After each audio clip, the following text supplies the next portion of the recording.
Focaccia dates back to Roman times, with a hearth-baked flatbread called panis focaccius. The focaccia that we think of today, crispy and salty and oily on the outside and pillowy and soft on the inside, originated in Genoa, the capital of the Ligurian region of Italy, in about the 12th century. And variations of that focaccia can be found all over northern Italy today. The flour that we're using in our gluten-free focaccia comes to us from a legendary flour mill in Naples. I guess you could say our gluten-free focaccia is pan-Italian?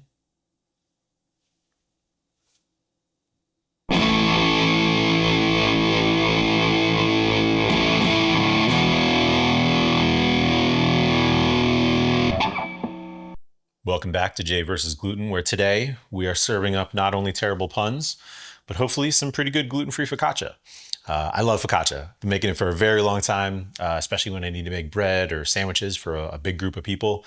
My favorite recipe that has gluten in it comes from Samin Nosrat. You know her salt, fat, acid, heat, her Ligurian focaccia recipe. I made that a zillion times long before I needed to go gluten-free. And if I remember correctly, that was the first thing I tried to bake gluten-free long before I ever knew the differences between regular baking and gluten-free baking. And it came out like a very thin, very hard cracker.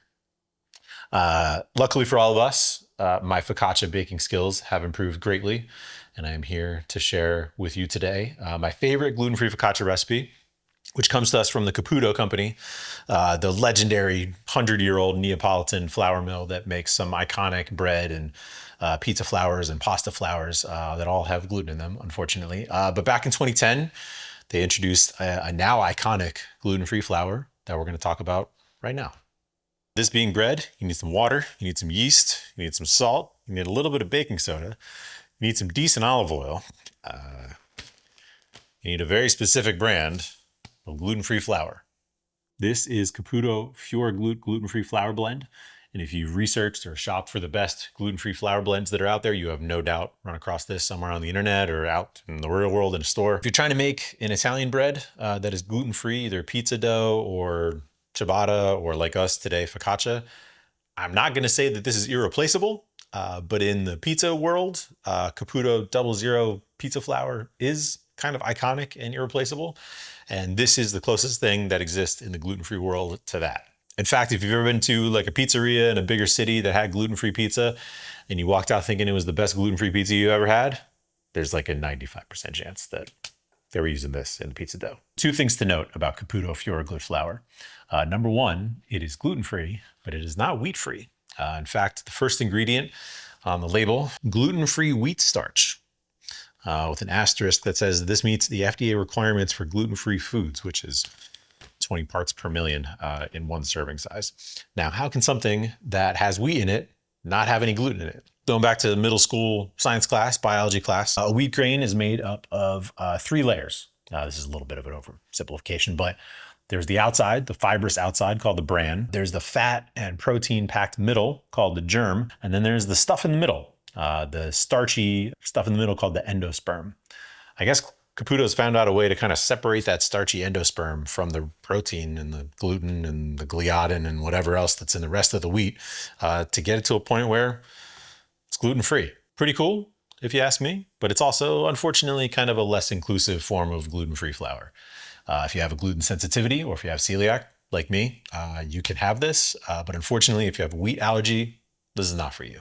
The second thing, and unfortunately there's no getting around this stuff is expensive, like really expensive. I just bought 4 5-kilogram bags of this on the cheapest baking website I could find with a first order discount and free shipping. And it was still like $4.40 a pound for this flour, which is like organic chicken thighs, basically. If you buy the retail bag of this, which is a fifth the size, it's 1 kilogram instead of 5 kilograms like this, it's like 18 bucks. And that price, I mean, per pound is like $9 a pound, $8 a pound, which is like organic chicken breast costs. That's crazy. So if you buy the retail bag of this and make a loaf of this focaccia, which uses 500 grams of the flour, just know that you're like $8, 9 bucks into one loaf of bread before you factor in olive oil and your precious, precious time.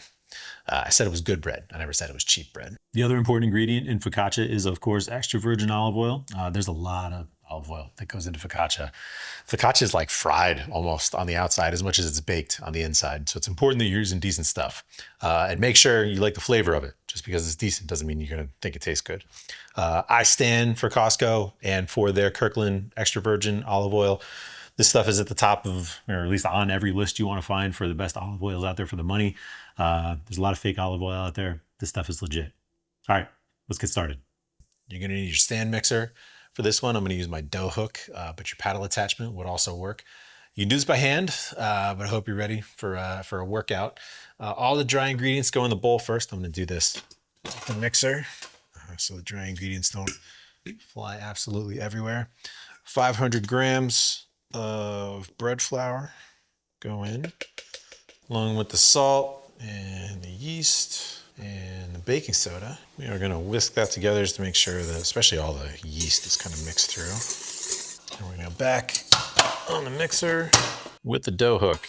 The instructions on the Caputo website are very fussy in terms of how much they ask you to mix this stuff. They mix all the dry ingredients together with nothing else in them for like 3 minutes. I think that's probably overkill. To that, we are gonna add our warm water with the mixer on low.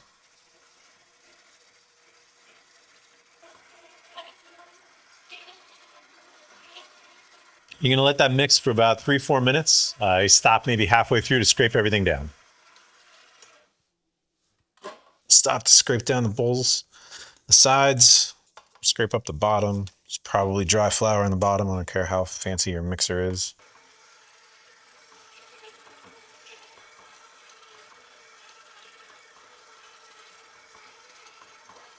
Once all the water's mixed in, it'll kind of look like this, like a thick batter. So we're gonna go ahead and add the oil. Let that mix for another 4 minutes. Again, stopping halfway through to scrape down the sides and the bottom.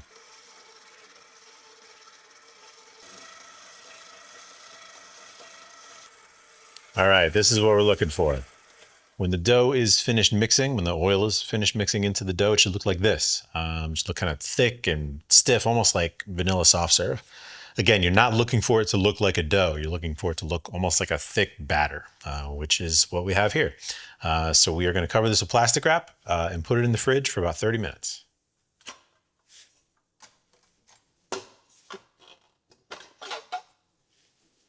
All right, 30 minutes has elapsed.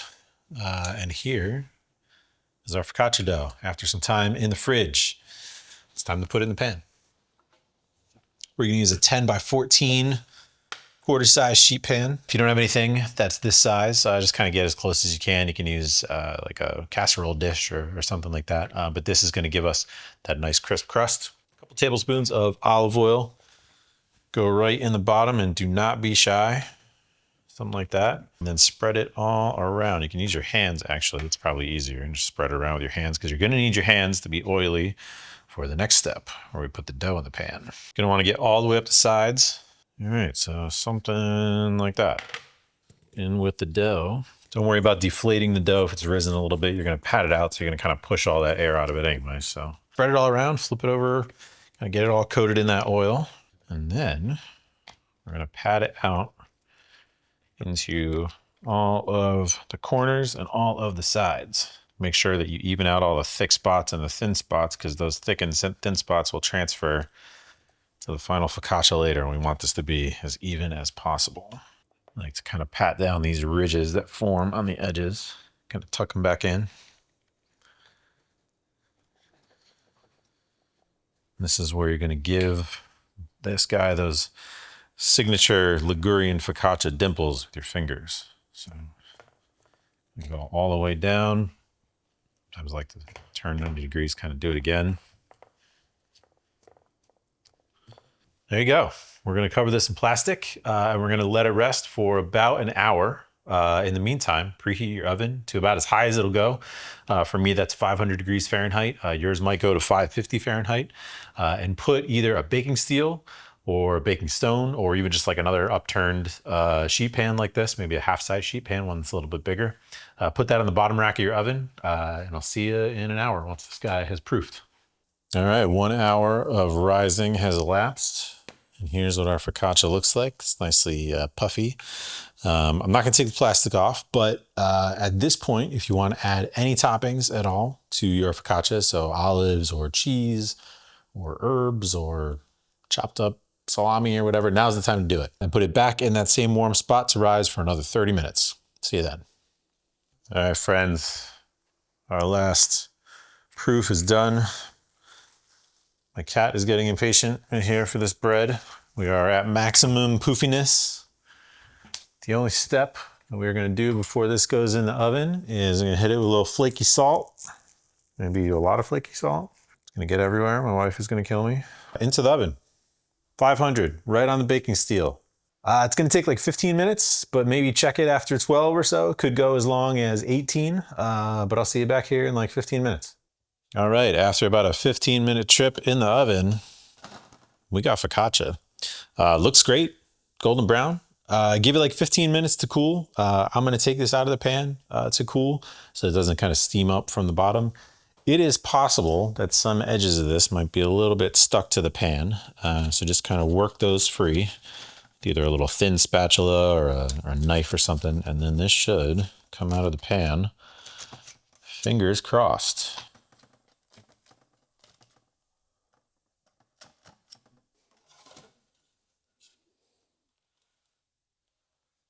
We did it, everybody. Here is our finished focaccia. It is golden brown.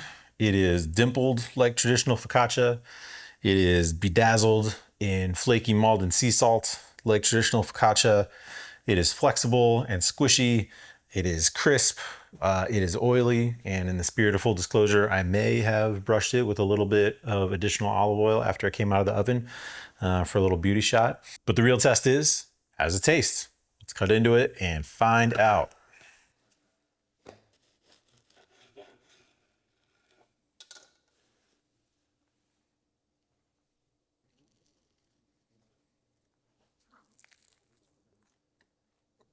I feel like I do this every time, but this tastes like real focaccia. Like this tastes like normal focaccia. Of all the gluten-free bread that I've made, and at this point I've made a bunch, of all the different kinds of bread that I've made, I think this focaccia might be the closest to the real deal. I really do. Like I'm having a hard time trying to find out what's different from this and regular wheat focaccia. In fact, I just had a Super Bowl party last weekend and I made 2 sandwiches on this focaccia. One that was a Philly cheesesteak, and one that was like an Italian hoagie style. And people were asking to take pieces of it home. Like normal people who don't need to eat gluten-free bread were taking pieces home to eat. So if that's any evidence of how good this is, you know, I don't know what else to tell you. I know we're all looking for a way to save a buck nowadays in these trying times. And the Caputo flour might be a little bit more expensive than you're willing to buy right now. But trust me, it is worth the splurge. If you get it and make this focaccia, let me know what you think down in the comments.